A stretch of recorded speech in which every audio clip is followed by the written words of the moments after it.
জয় শ্রীকৃষ্ণ, রাধে রাধে।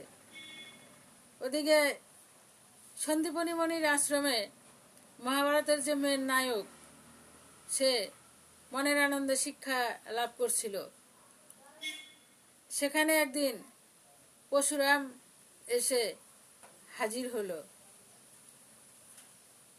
তখন ভগবান শ্রীকৃষ্ণ গুরু পরশুরামকে প্রণাম জানালো এবং বলল, আমাকে একটু আশীর্বাদ করুন গুরুদেব। পরশুরাম তখন বলল, বাসুদেব, অনেক লীলা করেছ, অনেক মাখন খেয়েছ, অনেক খেলেছ, এবার পৃথিবীতে যে কারণের জন্য এসেছ সেই কাজটি করো।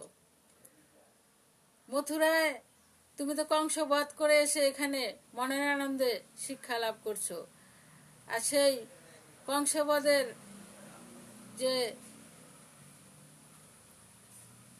অন্যায়টি তুমি করেছো তার জন্য মথুরাবাসী ওইদিকে সেই কষ্টটি ভোগ করছে।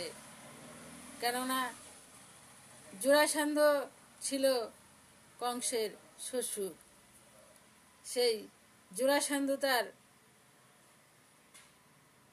মেয়ে যে বিধবা হয়েছে সেই প্রতিশোধটি নেবার জন্য ক্ষেপে উঠেছে। জয় শ্রীকৃষ্ণ, রাধে রাধে।